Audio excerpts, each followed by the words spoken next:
On the 7th day of December, in the year 2025, the world witnessed a moment without precedent. In a global live broadcast watched by millions, two individuals from completely opposite worlds appeared together for the first time.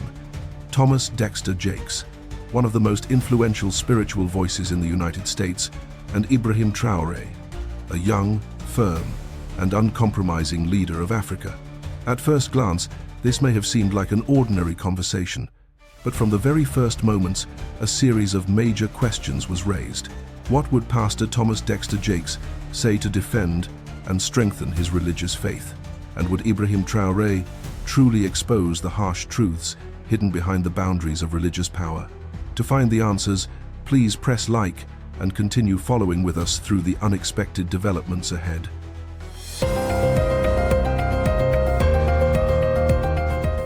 When the broadcast began on the 7th day of December in the year 2025, it became instantly clear that this was no ordinary television program. The studio had been transformed into a global crossroads, brilliant overhead lights, sweeping camera cranes, and an audience drawn from nearly every continent. People watching from Africa, Europe, and the United States understood that something unusual was about to unfold. The energy felt more like the opening of a world summit than a conversation between two men. Yet, in many ways, this encounter carried even greater weight, because it touched one realm politicians rarely dare enter: the human soul. Bishop T.D. Jakes, one of the most recognizable spiritual leaders in the Western world, sat poised with the same calm authority that had defined his decades of ministry. Known for comforting the broken, guiding the powerful, and inspiring millions, he represented a familiar voice in American homes. His sermons had filled stadiums. His influence stretched far beyond church walls and into cultural life, politics, philanthropy, and global humanitarian causes. He was, for many, a moral compass. Across from him sat a very different figure, a young African president who had emerged from the turbulence of political transition and the legacy of colonialism with a message that unsettled established powers. His leadership had ignited hope in some and fear in others. His speeches were blunt, emotional, grounded in history, and delivered with a conviction that suggested he had nothing to lose and everything to defend. While he led a nation, he also carried the expectations of millions across the African continent who longed for dignity, justice, and self-determination. This was the first time in history that these two voices, one rooted in American Christianity and the other forged in Africa's struggle for identity, would meet openly on a world stage. The world waited because everyone sensed that neither man was here for polite conversation. The moment felt dangerous, honest, and necessary all at once. As the cameras locked onto their faces, Bishop Jakes began with the question that set the tone for the entire exchange. What is your view of Christianity? And what does it mean for your people and for the African continent? It was a question wrapped in simplicity, yet heavy with centuries of conflict, missionary histories, political agendas, and raw emotion.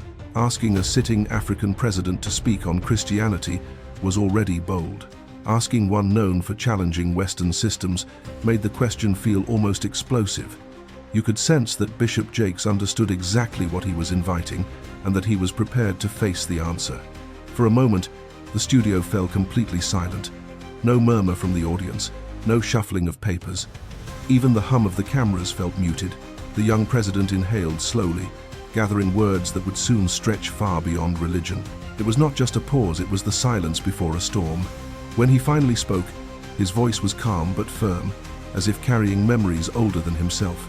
He began by reminding the world that Africa was not spiritually empty before the arrival of Western missionaries. Long before colonial governments carved borders and imposed systems, Africans prayed, fasted, worshipped a creator, and lived within rich spiritual traditions. Their relationship with the divine was not imported. It was inherited, practiced, and deeply rooted. Faith had not been a foreign visitor. It had been a companion of generations. But then he shifted. His tone sharpened not in anger, but in precision. He explained that what Western powers brought to Africa was not the Christianity of Christ, but a Christianity of conquest. He illustrated it with an image that pierced the room: a Bible in one hand and a whip in the other. He was not speaking metaphorically. He was describing a historical reality. Colonizers carried scripture for the oppressed and weapons for the landowners. The faith they introduced often demanded obedience, silence, and submission, not freedom, dignity, or equality. They taught the enslaved to look to heaven while their earthly treasures were taken away. The moral outrage embedded in his words was unmistakable, yet he spoke with the discipline of someone who wanted clarity, not chaos. He clarified an essential point, one that many critics had misunderstood in the past. He was not against Christianity. He was against a version of Christianity used as a tool for domination. His argument was not theological, it was historical and ethical. He drew a line between the Christ who liberated and the religion that had been manipulated to enslave. And in doing so, he forced viewers across the world to confront a distinction they rarely considered. Bishop Jakes listened, visibly struck but not defensive. As a leader familiar with both scripture and the wounds of human suffering, he recognized the truth in the president's reasoning. Still, he pressed further, asking whether the president believed modern Christianity itself had become distorted. The young leader did not back down. He said plainly that faith without justice is not the faith of Christ. He argued that any religion teaching the oppressed to accept oppression while excusing the oppressor was false. He emphasized that spiritual freedom and political freedom must walk together, that one cannot liberate the soul while ignoring the chains on the body. Without justice, worship becomes performance. Without transformation, religion becomes ritual. Across the world, reactions erupted. Social media exploded with hashtags, clips, commentary, and fierce debate. Supporters praised his courage. Critics accused him of attacking the church. The moment became headline news across Africa, Europe, and the United States. The Africa-based networks ran the exchange repeatedly. American commentators dissected every sentence. The global conversation had begun. But the president was not finished. He shifted to one of the most powerful biblical metaphors, the Exodus story. He explained that the tale of Israel's liberation was not merely ancient history. It was a blueprint for every oppressed people. He spoke of modern pharaohs' systems that manipulate, exploit, and demand silence. He insisted that Africans could not wait for a new Moses. They had to become their own liberators. He quoted scripture indirectly. Faith without works is dead. Prayer without justice is hollow. The power of his words came not just from what he said, but from the implications behind them. He was challenging not only religious institutions, but also political structures, cultural habits, and global power dynamics. His argument was that true faith must produce action, and that without action, Christianity loses both purpose and credibility. What made this moment extraordinary was the expression on Bishop Jakes's face. He was not offended, he was moved. He recognized that this conversation was uncovering something the world desperately needed to revisit: the difference between religion as comfort and religion as responsibility. By this point, the audience could feel that the conversation was no longer simply about theology or history.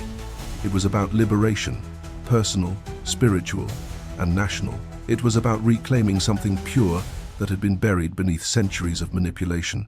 The tension in the room was thick, but it was the kind of tension that comes before revelation. And just when the world thought the conversation had reached its peak, the young president began to speak of a deeper crisis, one that touched every continent, every denomination, and every believer. And that turning point would lead directly into the most controversial declaration of the entire broadcast. The turning point arrived with a sentence so sharp, so unexpected, that even Bishop Jakes leaned back slightly as if to absorb its weight. The young president looked directly into the camera, not for dramatic effect, but with the conviction of a man speaking on behalf of millions who had been left voiceless for generations. And with a calm, unwavering tone, he declared, "If our churches can entertain us but cannot uplift our people, then what we call Christianity has become nothing more than entertainment." That single statement cut deeper than any political critique. It was an indictment aimed not at individuals, but at systems, the polished stages, the golden microphones, the glamorous conferences that filled stadiums, while families just miles away struggled to feed their children. It challenged a comfortable religion that had, for too long, chosen celebration over service, applause over accountability. The audience in the studio did not move. Some stared in disbelief, others lowered their eyes, as if confronted with truths they had tried to avoid facing. Viewers in the United States, especially older believers who had spent decades in church life, found themselves conflicted. They loved their faith, they cherished their traditions, yet somewhere within, they wondered whether he was pointing to something they had sensed but never dared to articulate. Then he pushed further, stripping away the layers of performance that had accumulated around modern worship. He said, "If our sermons do not put food on the table for hungry children, what good are they? If our sanctuaries shine while widows are left in darkness, what have we built? If our pastors grow wealthy while their communities remain in poverty, we are no longer practicing the faith of Christ, we are watching a show." These sentences were not shouted. They were spoken calmly, with the gravity of moral truth. And that made them even harder to ignore. Millions watching across Africa felt a surge of recognition. For them, religion had often become a spectacle, large gatherings, emotional music, charismatic performers, but without real change in society. For many Americans, especially those raised on decades of televangelism, the president's words were equally unsettling. He was naming something that had long been whispered, but never openly addressed on a stage of this magnitude. Even Bishop Jakes, a man accustomed to challenging discussions, seemed visibly shaken, his hands clasped together, his breathing slowed. It was clear he was not offended, he was reflecting. The president's words were not an attack against the church. They were a plea for it to return to its foundation, a plea for authenticity, a plea for sacrifice, a plea for compassion over comfort. And then the young leader delivered the line that electrified the conversation. "We feed the altars, but we starve the poor." In that instant, the world felt the sting of truth.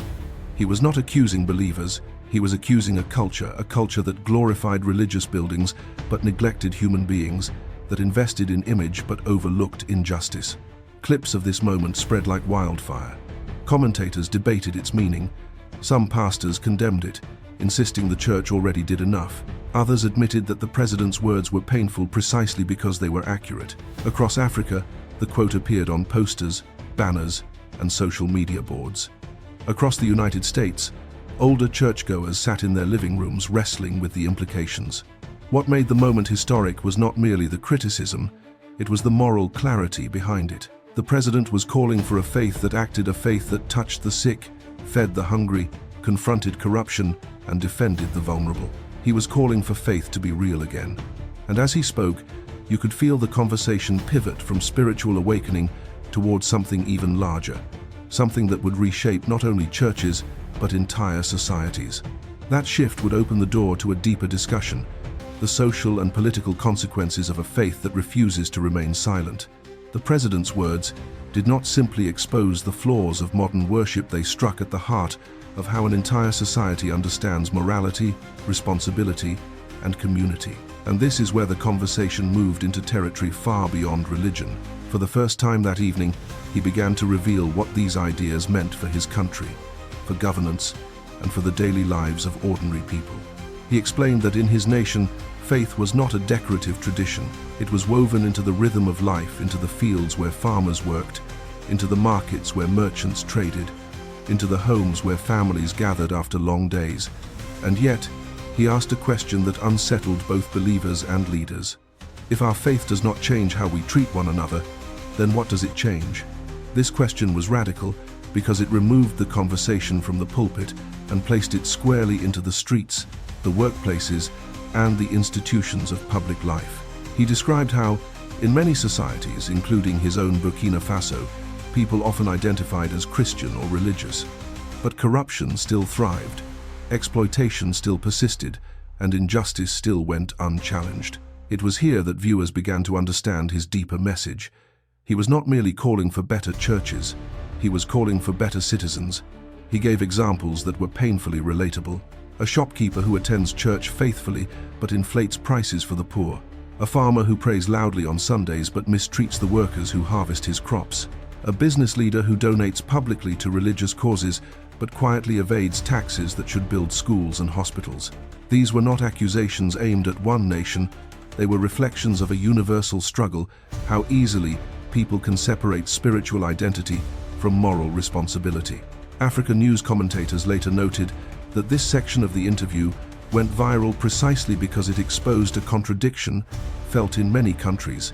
including the United States. He then shifted to analyzing the condition of the modern church, saying it had drifted from its original purpose. Worship had become loud, but compassion had grown quiet. Sanctuaries had become impressive, but communities remained fragile.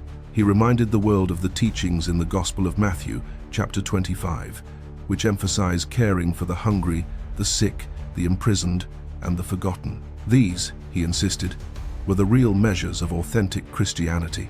And then he made a statement that echoed far beyond the studio walls. "We have turned our churches into stages, and Christ himself might overturn our tables if he walked among us today." The imagery was powerful. It invoked the moment Christ confronted corruption in the temple, an act of righteous anger, not gentle suggestion. Viewers across America and Europe felt the sharpness of the comparison. For older Christians who had lived through many cultural shifts, the metaphor touched something deep, a sense that sacred spaces had indeed become entangled with material ambition, political agendas, and public performance. But on the political level, his message was even more disruptive. He suggested that a society cannot reform its institutions, its schools, its hospitals, its justice systems until it reforms its conscience. Faith, in his view, was not a matter of convenience but a catalyst for national reconstruction. And throughout the evening, it became clear that this philosophy shaped his leadership in Burkina Faso. It offered context to why many young Africans looked to him as a symbol of integrity, while critics viewed him as a threat to traditional power structures. African news commentators pointed out that this interview marked a turning point in how global audiences perceived Ibrahim Traoré. For some, he was no longer merely a political figure. He had become a moral voice, a leader willing to speak uncomfortable truths about both the church and the state. And as he concluded this section of the conversation, he made one final observation. "If we want a better nation, we must become better people." It was a simple sentence, but it held the weight of an entire political philosophy, one that tied together spiritual transformation and civic responsibility. What came next would shift the conversation once again, this time toward how the world, especially the United States, was reacting to this rising African voice. The global reaction to the interview was immediate and intense. In the United States, where faith and politics are often intertwined, the words of President Ibrahim Traoré landed with a thud that reverberated through churches, media networks, and living rooms across the country. Many older Americans, people who had lived through civil rights movements, wars, recessions, and cultural storms, felt something familiar in his message, the reminder that moral courage often comes from unexpected places. Commentators on major networks debated what Traoré's statements meant for Western Christianity. Some praised him for reviving a conversation America had quietly avoided, the widening gap between church performances and real community service. Others accused him of overstepping, suggesting that a political leader from Burkina Faso had no place speaking so boldly about the spiritual shortcomings of the Western world. But the reaction was not confined to the United States. Across Europe, the interview sparked discussions about colonial history and the role the continent once played in shaping African religious life. Many younger Africans shared clips through Africa News, celebrating Traoré's courage in confronting the legacy of spiritual manipulation. For them, he articulated the pain of generations' pain that had never been fully acknowledged by the global community. Yet, what made the moment truly historic was that Traoré was not only addressing Africa's past, he was challenging the entire world's understanding of what moral leadership looks like in the 21st century. One American analyst on a major network put it this way: "We may be witnessing the birth of a different kind of statesman, one who speaks not only about policy, but about conscience." Older American viewers, in particular, resonated with this perspective. They remembered when leaders like Martin Luther King Jr. spoke openly about morality, justice, and the soul of a nation. They recognized echoes of that tradition in Traoré's voice. For them, the president of Burkina Faso did not sound like a foreign politician. He sounded like someone trying to lift his people while reminding the world that spiritual decay inevitably leads to societal decay. Meanwhile, African thinkers highlighted the significance of the moment. They noted that it had been decades since an African leader confronted Western religious institutions with such clarity and confidence.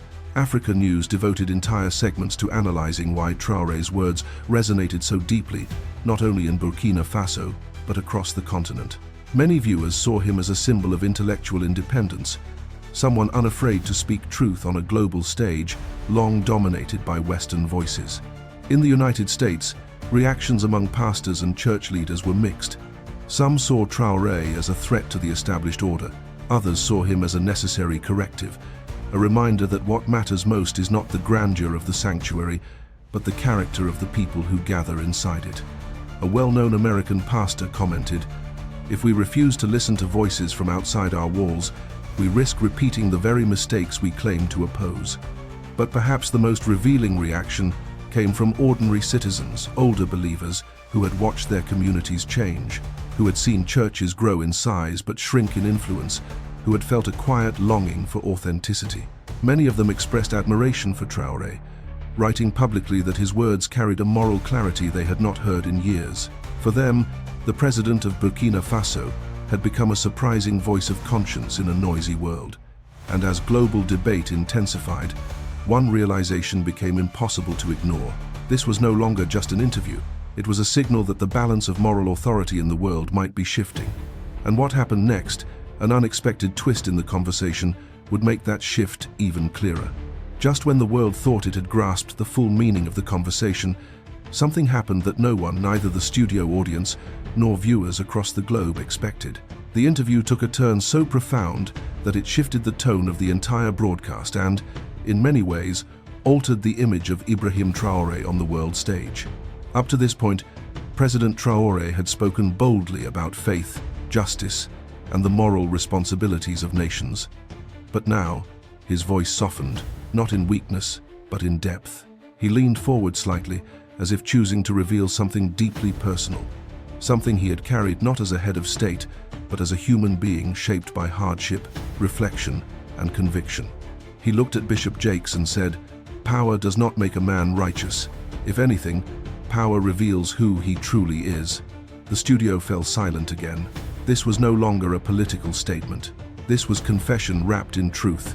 He continued, explaining that in Burkina Faso, the burden of leadership had forced him to confront himself more than he had ever confronted his enemies.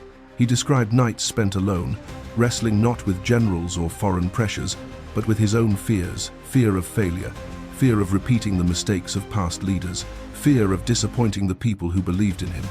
Then came the twist. For the first time, Ibrahim Traoré openly acknowledged that he had not always wanted to be a president. As millions watched through African news and global networks, he described how circumstances, not ambition, had pushed him into leadership.